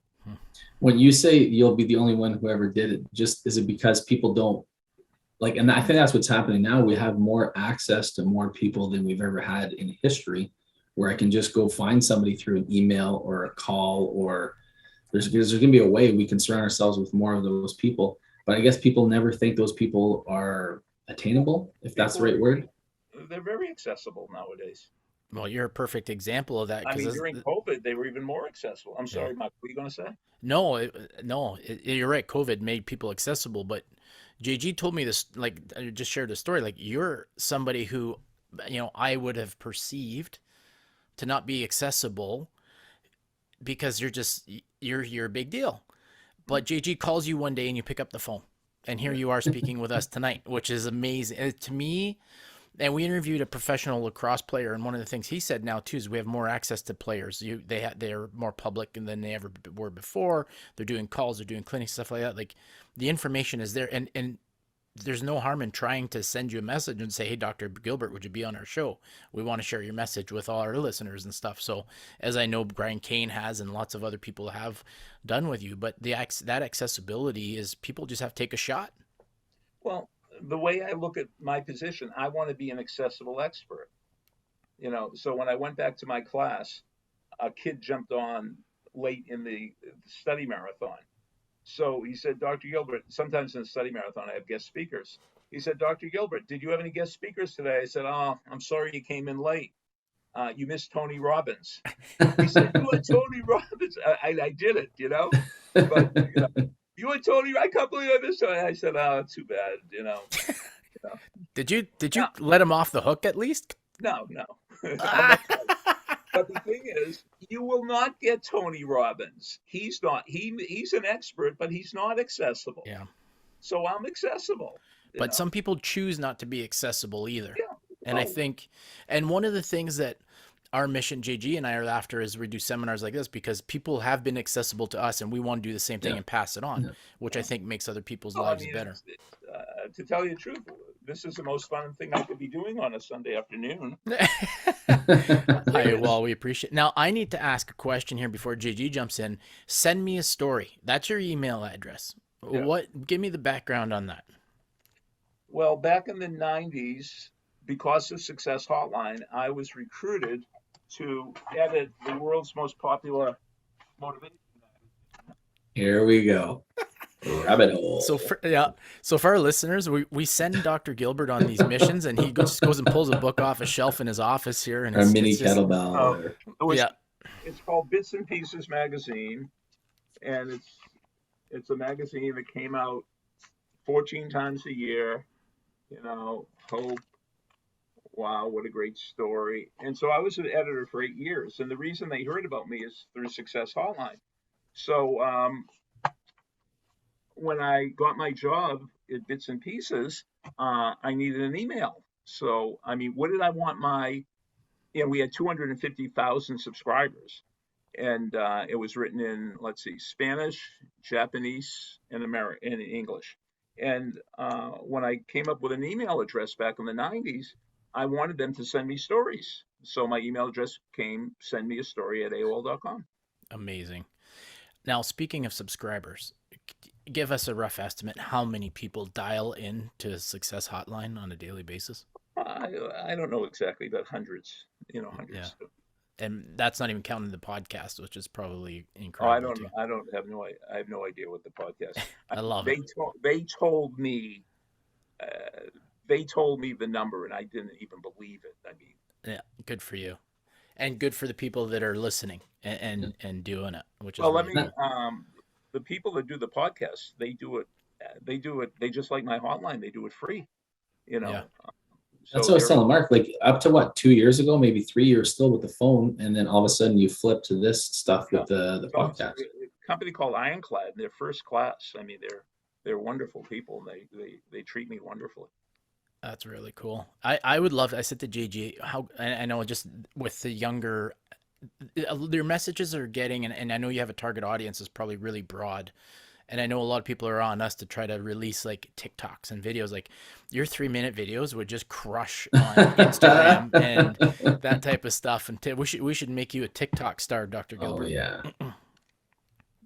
But like you're always evolving, you're always listening, you're always trying to learn. Because I'm going back, you went about the wrestler, you went to, I think it was a seminar you said in 2011. Against one of your peers, really, in a sense, because it's somebody you wrestled at the same time as you. You went and asked, to a seminar of one of your peers is the way I look at it. You're always trying to learn, like, why? Like people they just kind of idle. I want to get a great story, I knew, I wasn't sure he was going to say something memorable, but I hoped he would. So, but you put yourself in that situation, at least. Yeah, but how difficult was that? The most difficult part was driving there. The most difficult part, they say, what's the most difficult part of the workout? Opening the door to the gym. Once you get into the gym, you're all set. Mm-hmm. But it sounds so simple, but it's not. Literally, it is not. I didn't like running. I had a friend who was an ultra marathoner, and he says the hardest thing about is doing it is stepping up to that start line. Yeah, just put your toe on the line. I tell this story on the hotline all the time about Tom Fleming, who won the New York City Marathon twice, and he came to my class.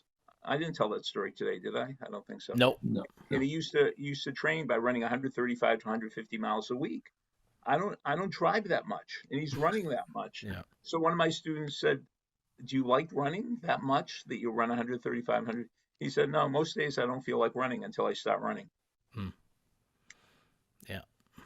Yeah. This is a start that stops most people. I don't know how many times we say that on our show. Yeah. What about the gentleman you had, one of the strongest men in the planet, in the world?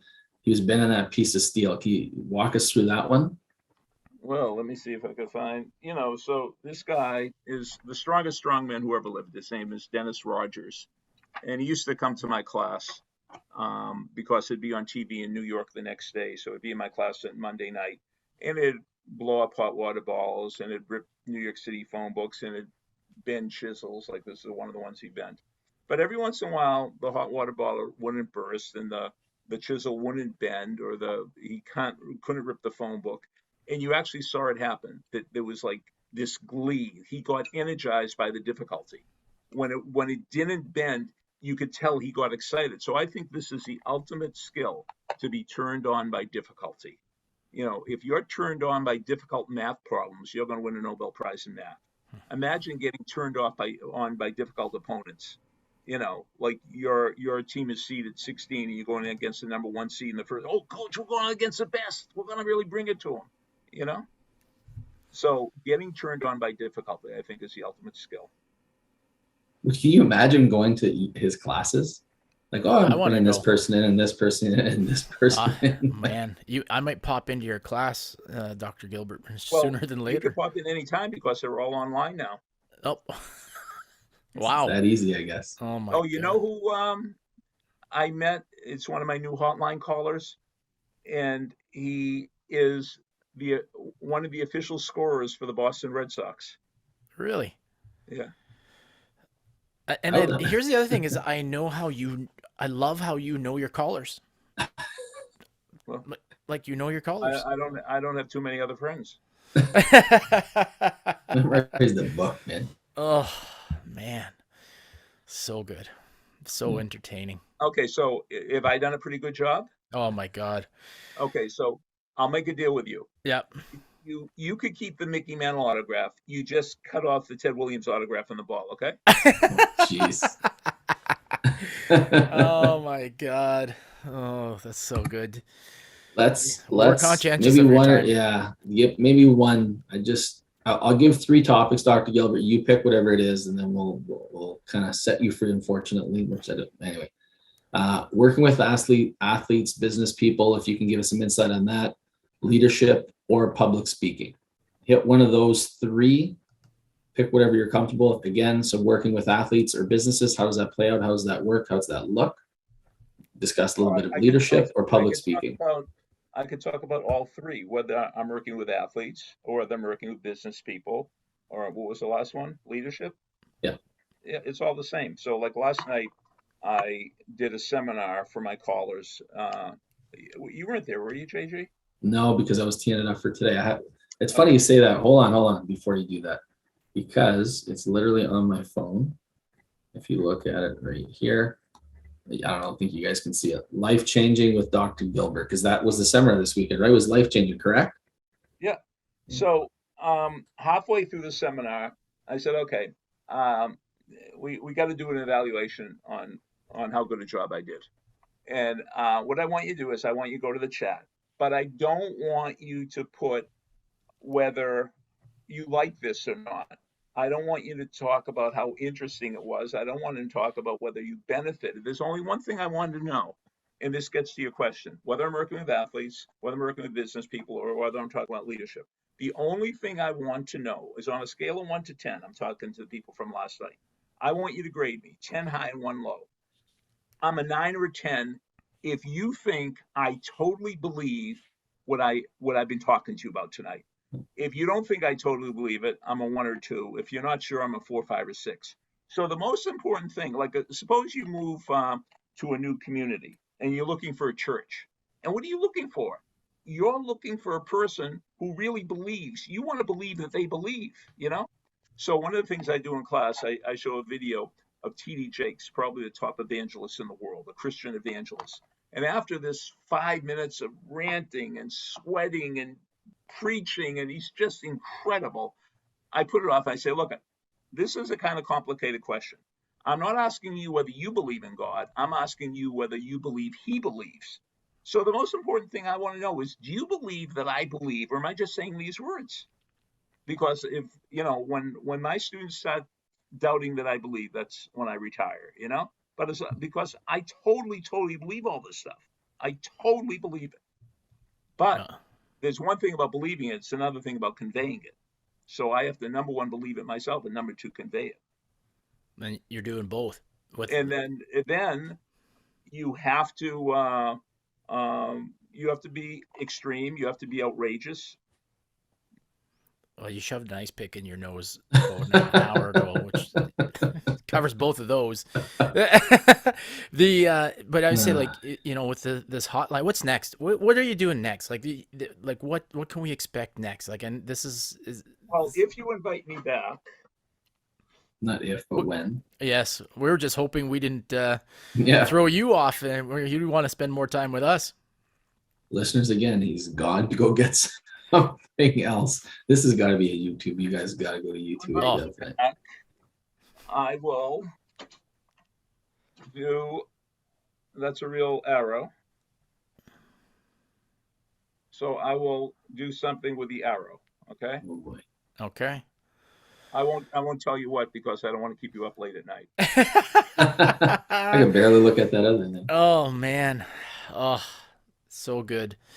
Well, we appreciate you spending this time with us. It's been a pleasure. It's motivating, it's enlightening, it's making me want to be a better teacher, better coach, better leader, all of the things that I'm sure you set out to be. Yeah. And I think the people that listen and tune into your hotline, your students, it's only propagating itself across the planet, which is unbelievable. So good for you. And we're very fortunate to have you as accessible as you are. I just got a text message. Tell my good friend Mark that I'm watching him, and we're going to do it this year. You didn't hear who it was from? No, who's it from? L.K.Line. Oh, a great tiger, a great legend. Boy. Oh man. Who was the greatest tiger of all time? Well, I got to say Tom Tresh just because I knew him. But you know what? Oh, so you're gonna put me on the spot of all time. I guess. Oh, you're not gonna like my answer to this, Jack Well, Morris. there's only one answer. Okay, who's the answer? Ty Cobb. Oh, okay. Yeah. Now, here's one of the great trivia questions of all time. I think Ty Cobb was the first player inducted into the Hall of Fame. I think he was. Oh. How come the Tigers never retired his number? I'm not sure. I don't know either. He played before there were numbers. Oh. Wow. My God. Wow. We're learning, and it's a trivia night too. This is so good. They couldn't retire his number because he didn't have a number. You know what I'm talking about, Mark, with the game? Yeah. 3-second game. Yeah. So just again for listeners, Mark has this game. What is it? You're gonna send me to go get this? It's like wait, you're not talking about APBA, are you? No, it's the 5-second rule is this game. So so I'd be like, okay, and there's like this fun little timer that makes this really weird noise. And we play it around our dinner table, and I do it with guests all the time. And we do it in our seminars as kind of like we don't shove an ice pick in our noses yet. So we play this game to try to get it when we do our speaking engagements and stuff. And so what you would say is, Dr. Gilbert, you have 5 seconds. Name me 3 current Red Sox. Or name me 3 streets in your town. And you have 5 seconds to answer and give 3 answers. Now, is this a game you could buy? Yes, it is. Yes, it is. So if I go to Amazon, I put 5-second rule, 5-second 5-second rule. It's a game, yeah, and it gives you a bunch of cards, but we'll sometimes make up our own that are relevant. The best part of the game, Dr. Gilbert, is the timer because it makes this weird little whoop whoop sound. I'm gonna buy it as soon as you get off. Can I show a couple more videos in ending? Please, if you have time. Okay, so I'm really into training people who want to give motivational talks. And because, as a coach, I mean, one of the only things we have in our arsenal are words, to get people to perform better. So, of course, one of the great motivational stories of all time is from the movie Miracle. Mm-hmm. And I don't have to tell you about it.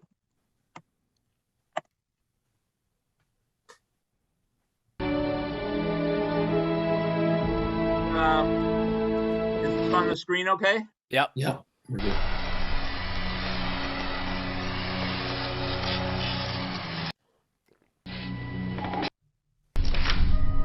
So this is Herb Brooks, right before they played the Soviets.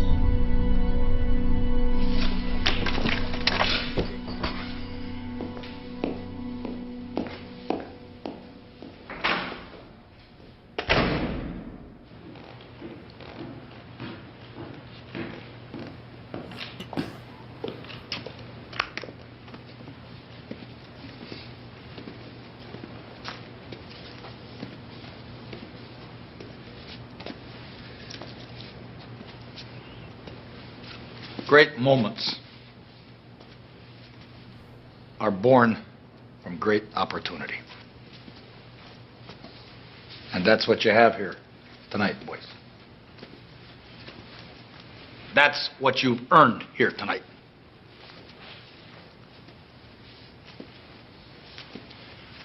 One game. If we played them 10 times, they might win 9. But not this game. Not tonight. Tonight, we skate with them. Tonight, we stay with them. And we shut them down because we can.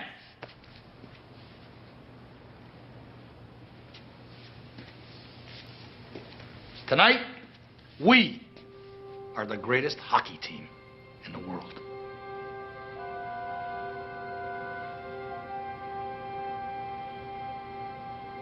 You were born to be hockey players. Every one of you. And you were meant to be here tonight.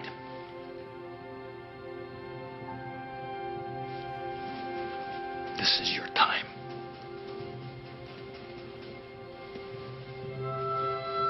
Their time is done.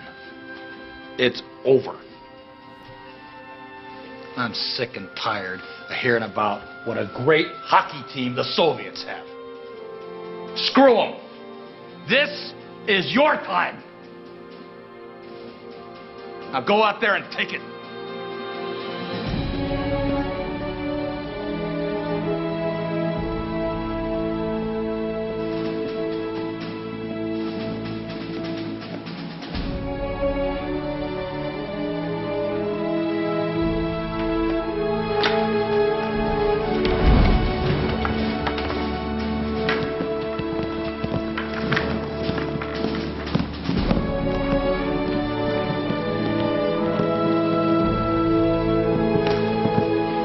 Days before this game, the United States played the Soviets in a fundraiser at Madison Square Garden. One of my friends, Coach Mike Tully, who was a sports writer, was at that game. The final score was 10-3 Soviets. He said it very easily could have been 20-0. That's how much better they were.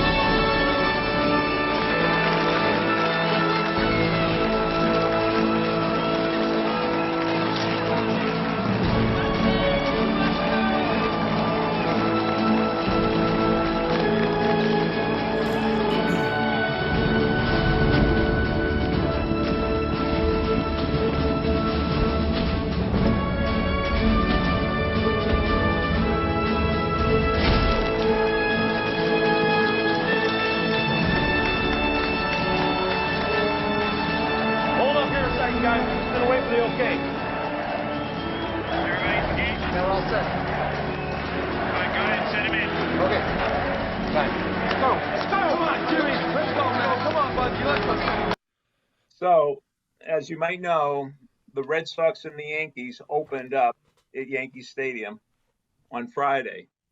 Well, a few years ago, they opened up at Fenway Park. And there was this kid, a young kid, who was obsessed with this movie. He used to watch the movie all the time. He had the movie memorized.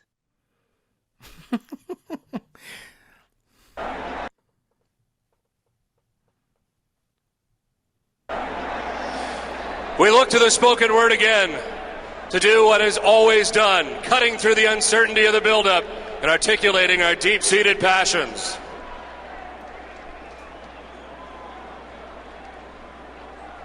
Great moments are born from great opportunities. That's what you have here tonight, boys. That's what you earned here tonight. One game. If we played them 18 times, they might win 9. But not this game. Not tonight. Tonight, we hit with them. Tonight, we stay with them. And we shut them down because we can. Tonight, we are the greatest baseball team in the world. You were born to be baseball players, every one of you. And you were meant to be here tonight. This is your time. Their time is done. It's over. I'm sick and tired hearing about what a great baseball team the Yankees have. Screw them. This is your time. Now go out there and take it. Joshua Seiko is a pretty good junior hockey player now. Oh my God. Oh boy. So one last story. Herb Brooks, legendary. Well, especially if you're a coach, or especially if you're an educator, your biggest weakness could become your biggest strength. I mean, I flunked out of college, you know, and that gave me the opportunity to write a book. I have it right here about how to have fun without failing out. I mean, I could have written this book if I didn't flunk out of college. So the last time the United States won a gold medal in hockey before 1980 was 1960. And the Olympics were in Squaw Valley, California. And 2 weeks before the Olympics, the hockey coach made his last cut for the team. And he cut a kid and he went back to Minnesota. And he watched the final game with his dad. And when all of his buddies were jumping around, they won the gold medal, they're receiving their gold medal. The dad says to his son, "Well, Herbie, I guess the coach cut the right guy." Oh. Herb Brooks was the last guy cut from the 1960 team, and he was going to do whatever it took to win his gold medal, and it took him 20 years. So sometimes your biggest breakdown could lead to your biggest breakthrough. Your biggest weakness could become your biggest strength. Your biggest setback could become your biggest, breakthrough. Setbacks are setups for comebacks, as some very wise person said once. For our listeners, that wise person is Dr. Gilbert. Oh, JG, I don't know. We can't wrap this up. We should have done this one live. Keep crushing it. Did I get it right? Keep crushing it. It's not time yet. Hey, you know what, Dr. Gilbert? I gotta say, we may lose a lot of Yankee listeners. You've plugged the Red Sox in Boston as much as you could of this show, which is fantastic. And one of my good friends, Ken Boychuk, who's a legendary, he's a fantastic coach, one of the best people. It's a very smart man. And he's a Yankees fan, so I'm sure I'm going to hear about it from him. No. That's an oxymoron. Smart man and Yankee fan. Oh, that's amazing. That's amazing. There's a story about there was this great comedian, and they said, "What's the secret to being a great comedian?" So, he said, "Well, ask me that question." He said, "Okay, what's the secret to becoming a great comedian?" Timing. So keep crushing it. I don't think I got it at the right moment, did I? No, we're not done. All right, we'll wrap it up. We'll wrap it up right now. Let's do it. Well, everybody, thank you for tuning in tonight. This has been such a fun experience with Dr. Gilbert. That does it for this episode of Benchmarked. Thanks for listening. Until next time. Keep crushing it. I love that was extreme.